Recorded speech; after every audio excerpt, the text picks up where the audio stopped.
आपका अपने YouTube channel ओम सनातन अमृतवाणी टीवी चैनल में आप लोग हार्दिक कहेंगे स्वागत है। कि ये प्रवचन और इच्छाएं मधुर नहीं वचन करनी सुनने के लिए चाहिए हमें क्यों? लाइक और सब्सक्राइब। इसी का उत्तर हम देने जा रहे हैं। भाई ये तो संसार की आवश्यकताएं हैं नहीं, घर की, मकान की, पत्नी की, संतान की आवश्यकताएं हैं। उनकी इच्छा सबके मन में होती है, होनी चाहिए। यही तो आप उत्तर देंगे। हम ये नहीं कहते कि ये नहीं होने चाहिए, हम ये कहते हैं कि इनके होते हुए भी तीव्र इच्छा भगवत प्राप्ति की होनी चाहिए, ये हम कहना चाहते हैं। पर इन सब इच्छाओं में ही हम भटकते रह जाते हैं, भगवत प्राप्ति की कामना इच्छा हमारे मन में पैदा नहीं होती। दूसरा उत्तर, दूसरी बात, संसार के सभी प्राणी सुख चाहते हैं, दुख कोई चाहता है? कोई चाहता है दुख? कोई नहीं चाहता। बिना चाहे दुख मिलता है कि नहीं? कोई दुख नहीं चाहता, फिर भी दुख मिलता है।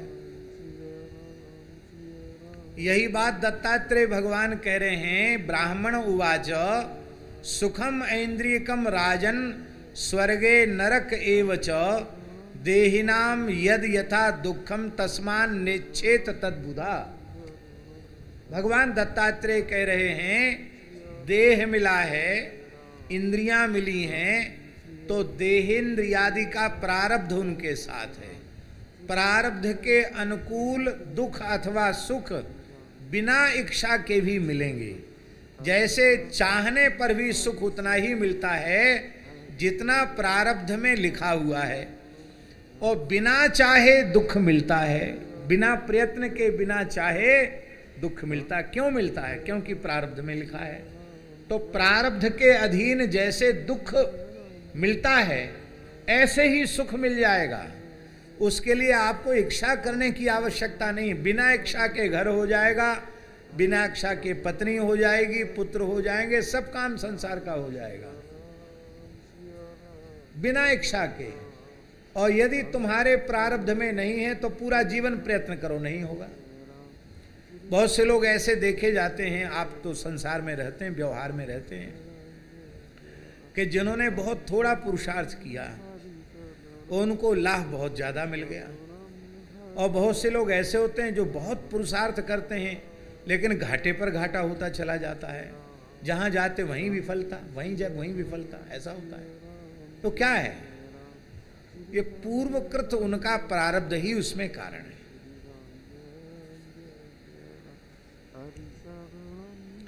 स्वर्ग में जाओगे तो भी मिलेगा, नरक में जाओगे तो भी मिलेगा, सब जगह मिलेगा।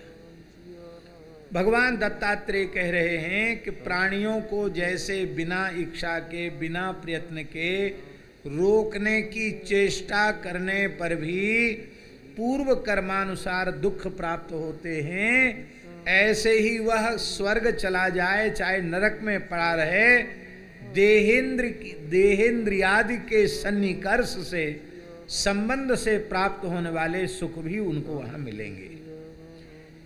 इस प्रकार से जो सुख और दुख दोनों का रहस्य जो बुद्धिमान मनुष्य समझ लेता है, वह इनकी इच्छा ही अपने मन में नहीं करता है।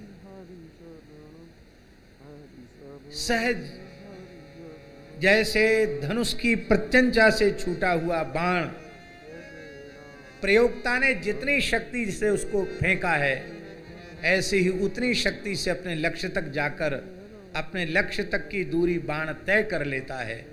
ऐसे ही काल की प्रत्यंचा से छूटे हुए बाण की तरह यह मनुष्य देह अपने मृत्यु तक के प्रारब्ध को पूर्ण कर लेगा। उसमें कुछ भी करने की जरूरत नहीं है। बाण अपनी तरफ से क्या करता बोलो? ना तो तर्कस से निकलता है, ना धनुष पर चढ़ता है, ना प्रत्यंचा का आश्रय लेता है। उसको सब खींचने वाला, छोड़ने वाला काल ही।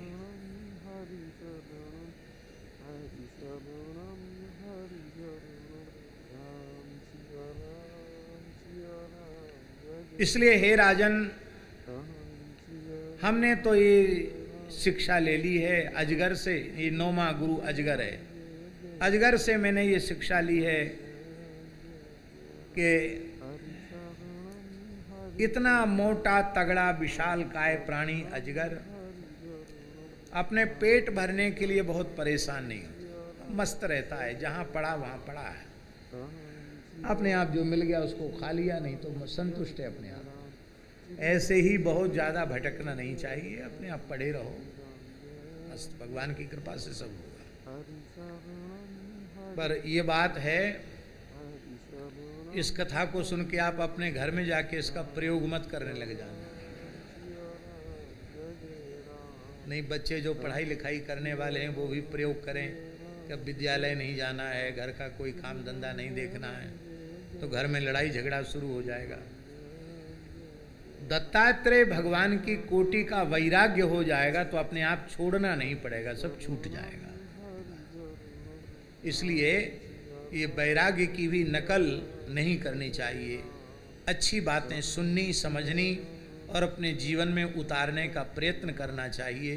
फिर अपने आप जो सहज भगवत इच्छा से जो होगा वो ज़्यादा अच्छा होगा, ऐसा समझना चाहिए। भगवान दत्तात्रेय कहते हैं कि बिना मांगे बिना इच्छा के स्वयं ही जो अनायास मिल जाए उसको साधक ग्रहण कर ले। कैसे? बोले ग्रासम सुमृष्टम विरसम महांतम स्तोकमेव वा यदृच्छयैवा पतितम ग्रसेदाजगरो क्रिया। जैसे अक्रिय अजगर, क्रिया शून्य अजगर, जो कुछ उसे पड़े पड़े मिल जाता है उसी में वह संतुष्ट हो जाता है। ऐसे ही साधक को एक ग्रास मिल जाए बिना मांगे जांचे तो एक ग्रास खा करके ही प्रसन्न हो जाए। कभी बिना मांगे जांचे मिठाई मिल जाए, मीठा सुंदर मीठा अन्न मिल जाए तो भी बहुत हर्षित न हो, भगवान ने जो कुछ भेज दिया खाने के लिए वो खा लिया। ऐसी चीज मिल जाए विरसम। जड़ भरत जी के चरित्र में आता है, कृष्ण कुमारी जी, कि उनके भाई की पत्नियां उनको जली भूसी, भूसा जो अन्न है, जो पतीली में नीचे चावल जला हुआ चावल लग जाता है, वो खुर्च करके दे देती थी। तो वो ये नहीं कहते थे कि सबने बढ़िया बढ़िया भात खाया, हमको जला हुआ भात क्यों? सबने दाल साग खाया, हमको दाल साग का दर्शन नहीं, हमको नमक का भी दर्शन नहीं। वो ये नहीं कहते थे कि हमको इतना क्यों दिया। तो उनकी भाभियां चिढ़ गईं तो उन्होंने भूसी खाने के लिए दे दी। चोकर भूसी होती ना, छान करके जो आटा चालने में जो भूसी निकलती है, वो भूसी को भी वो बड़े प्रेम से खा जाते हैं। और ऐसा नहीं, शेर दो शेर रख दो तो ये नहीं कहते कि बहुत ज्यादा है, वो भी सब खा जाते हैं।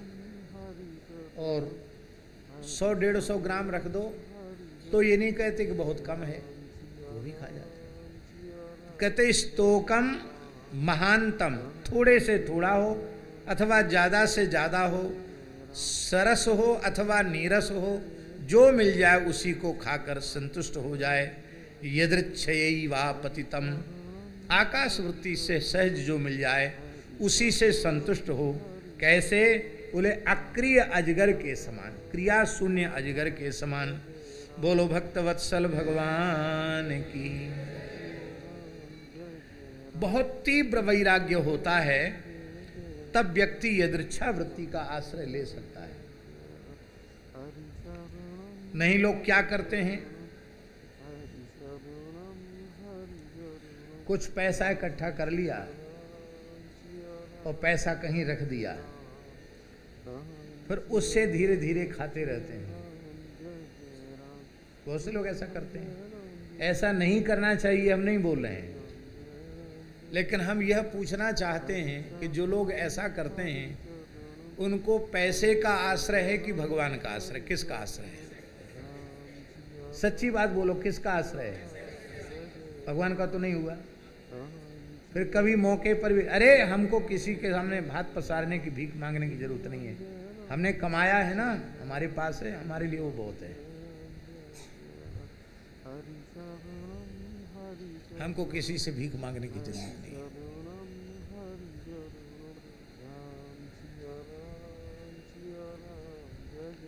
चलो धन नहीं है तो मांग लें, 3 घर की भिक्षा या 5 घर की भिक्षा, अधिक से अधिक 7 घर की भिक्षा, वो भी 24 घंटे में एक बार, जब गृहस्थ का धुआं बंद हो जाए, चूल्हा चक्की का शब्द बंद हो जाए, अब घर में कोई बचा नहीं खाने पीने के लिए, तब विरक्त को जाकर उनसे मधुकरी करना चाहिए। थोड़ा थोड़ा लेना चाहिए, अधिक नहीं लेना चाहिए। मांगने वाले लोग, हमारे ब्रज में बहुत से महात्मा मधुकरी मांग के भजन करते हैं। एक सच्ची घटना, एक महात्मा गए मधुकरी मांगने, तो एकादशी को तो रोटी मांगेंगे नहीं, एकादशी को तो दूध दही मांग लेते हैं। तो एकादशी दूध पी कर करते थे। तो महात्मा बोले मैया राधे श्याम। मैया भीतर से दूध लेके आई। बाबा तो एकादशी दूध ही पिए, दूध लेके आई। तो मिट्टी के पात्र में लोग गांव में गर्म करते दूध, ऊपर उसके मलाई पड़ जाती है। तो मैया क्या कर रही थी, उंगली से उसने मलाई रोक ली और बाबा जी के कमंडल में दूध डालने लगी। तो बाबा बोले अरे मैया अलाए बलाए काय को रोक रही है, चली आंदे कमंडल में। मलाई नहीं कहा, क्या कहा, ये पूरे घर भर की अलाए बलाए उंगरिया ते काय को रोक रही, चली आंदे कमंडल में। अरे बाबा बड़ो लालची है तू, मलाई पे नजर पड़ गई, हमारे बालक बच्चन को पचेगो नहीं, ले जा मलाई ले जा। तो ये हंसाने के लिए नहीं बोल रहे, इसलिए बोल रहे कि ऐसी भी वृत्ति हम लोगों की हो जाती है कि भाई दूध मिले, इतना ही नहीं दूध की मलाई भी मिलनी चाहिए।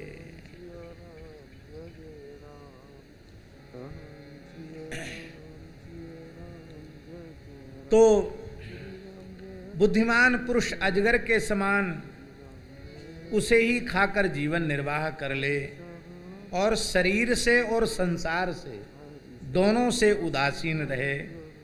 यदि भोजन न मिले तो प्रारब्ध का भोग समझकर संतुष्ट रहे कि आज भगवान हमें उपवास पर ही रखना चाहते हैं, चेष्टा न करे, बहुत दिनों तक भूखा ही पड़ा रहे अजगर के समान। यद्यपि ऐसा होगा नहीं, लेकिन ऐसी इच्छा उसके मन में होनी चाहिए। प्रारब्ध के अनुसार प्राप्त भोजन में ही संतुष्ट रहे। सौराष्ट्र के एक महात्मा थे, पूज्य स्वामी श्री संपूर्णानंद जी महाराज।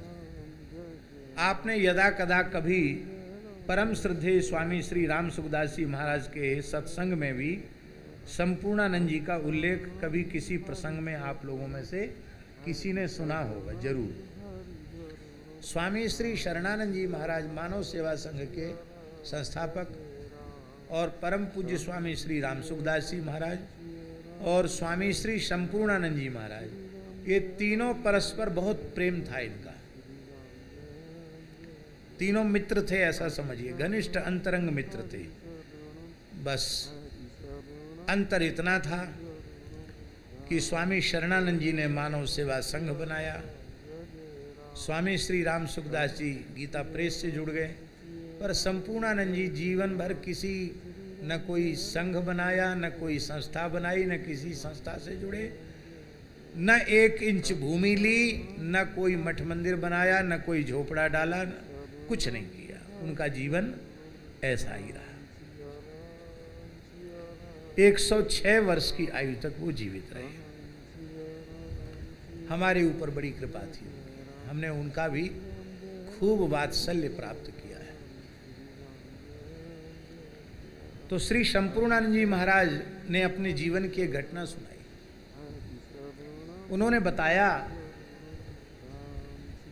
कि उनके जो महापुरुष थे, जिनकी कृपा से उनको मार्ग खुला अध्यात्म का, जंगल में रहते थे, नीमा स्वामी नाम था उनका।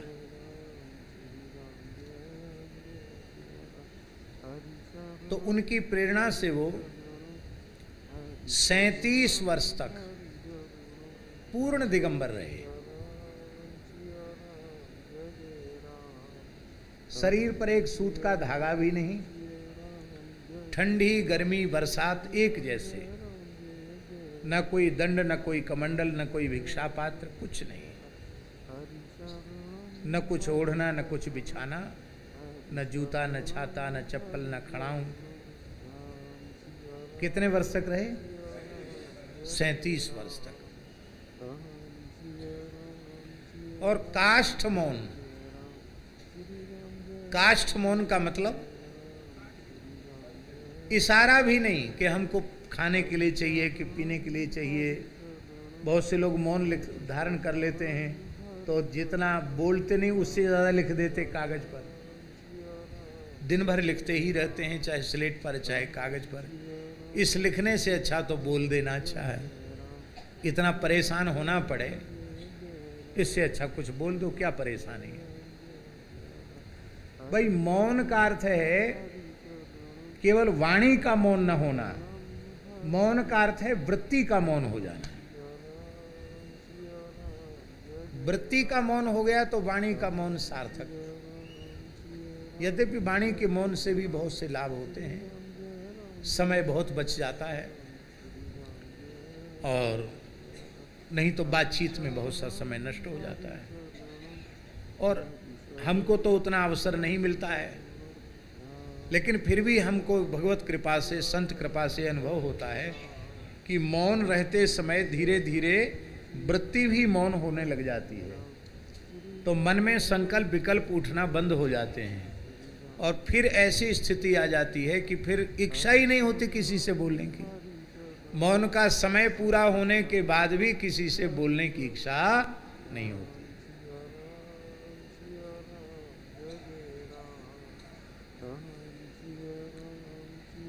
थोड़ा सा भी व्यवहार का संपर्क संबंध होने के कारण परेशानी होती है, और व्यवहार का संपर्क संबंध न हो तो मौन में काहे बात की परेशानी। श्री गंगा मैया की। अथवा इतना मन में धैर्य हो, हमारा मौन है तो मौन है, कोई बिगड़ जाए तो बिगड़ जाए, बन जाए तो बन जाए, न बिगड़ने से हमारा कुछ लेना देना, न बनने से कुछ लेना देना। ऐसा यदि किसी के मन में वैराग्य हो तो कोई बात नहीं, अन्यथा मौन कठिन होता है। तो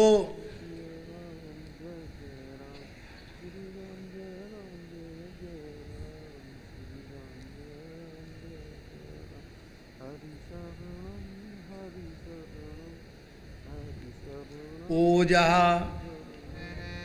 सहो बलयुतं बिभ्रद्देह कर्मकं शयानो बीत निद्रश्च नेहे तेन्द्रियवानपि। कितनी अद्भुत बात कह रहे हैं भगवान दत्तात्रेय। कहते हैं कि जिस प्रकार से वह अजगर हर हाल में संतुष्ट रहता है, ऐसे ही साधक भोजन न मिले तो उसे प्रारब्ध का भोग समझकर चेष्टा न करे। हाँ, तो संपूर्णानंद जी की बात पूरी कर दें। तो श्री संपूर्णानंद जी महाराज ने हमको बताया, बोले भगवान इतने दयामय इतने करुणामय हैं कि हम 37 वर्ष तक पूर्ण दिगंबर रहे, और हमारे गुरु जी की आज्ञा थी एक जगह नहीं रहना है, निकलना है तो गांव और नगर को बचाकर निकलना है, जंगलों के मार्ग से ही तुमको निकलना है, नदियों के तट से, कछारों से, और लगातार घूमते रहना है। और जो प्राणी पशु पक्षी मनुष्य जो भी सामने आवे, मन ही मन नारायण कहकर उसे प्रणाम करना है, बस ये बताया। यही इसी वृत्ति में भी विचरता था। तो उन्होंने बताया कि हिमालय तक, दक्षिण भारत से लेके हिमालय तक, पूरब से पश्चिम, उत्तर से दक्षिण, पूरे भारत में 37 वर्ष तक हम घूमे। हमारे पैर में उन 37 वर्षों में कभी कांटा नहीं लगा, कोई कंकड़ नहीं चुभा। और रोते हुए ये बात उन्होंने कही कि हमें याद नहीं है कि किसी दिन हम भूखे सो गए हों, हम काष्ठमौन थे। किसी से इशारा भी नहीं करते थे, फिर भी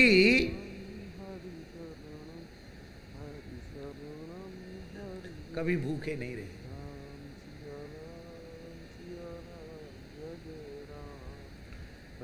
एक बार वे सौराष्ट्र में थे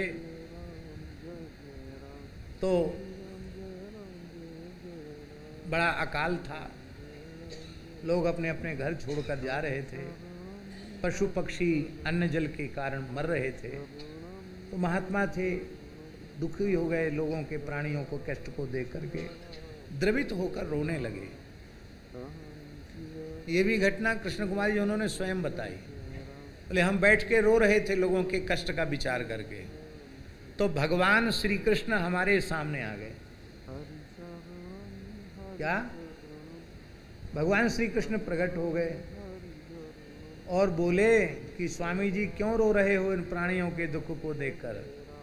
यदि तुम संकल्प करो तो सब अकाल दूर हो जाएगा, सबको भोजन पानी मिलने लग जाएगा। तुम संकल्प करो। बोले हम भगवान से नहीं बोले, मौन रहे। क्या हमारा तो काष्ठ मौन था, हम बोले नहीं। हमारे मन में आया कि तुम सत्य संकल्प हो। क्या? तुम सत्य संकल्प हो तो तुम्हें हमारे संकल्प की क्या जरूरत पड़ गई है? आप करो ना संकल्प। हम तो साधु हैं, हम प्राणियों का दुख देखकर रो सकते हैं और हम कुछ नहीं कर सकते। संकल्प किया नहीं कि बंधन में पड़े, पर आप संकल्प करने पर बंधन में नहीं पड़ते। तो आपका संकल्प कमजोर पड़ गया क्या? आप संकल्प करो। ये उनके मन में आई बात, तो भगवान हंसे, बोले बाबा जी बहुत चतुर हो, ठीक है तुम संकल्प नहीं करते हो तो अब हम संकल्प करते हैं।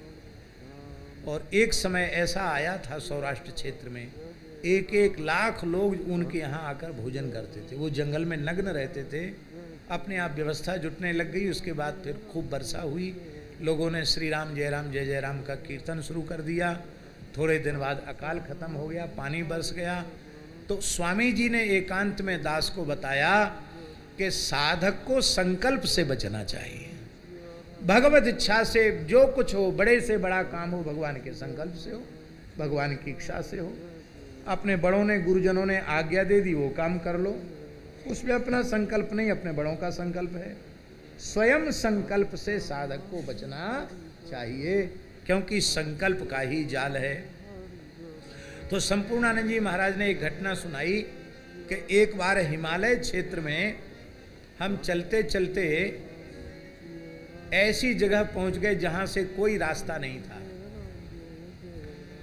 रात हो गई, एक पहाड़ था, पहाड़ के पास एक झरना था, गुफा जैसी भी कुछ नहीं थी, पहाड़ ऐसा झुका हुआ सा था। उसी के नीचे बैठ गए, झरने का पानी पी लिया। अब रात को तो कहीं जा सकते नहीं थे, वहीं बैठ गए। मन में सोचा कि कल सवेरे होगा तब यहाँ से आगे बढ़ेंगे। तो बोले अब तो ऐसी जगह आ गए, अब तो हमें आज लगता है भिक्षा नहीं मिलेगी, ऐसा मन में आया। तो दूसरे दिन सवेरे 5 बजे के करीब हम वहाँ से निकलना चाहते थे, उजेला हो गया था। तो एक किसान आदमी वहाँ आ गया, पहाड़ी एक किसान आदमी आया,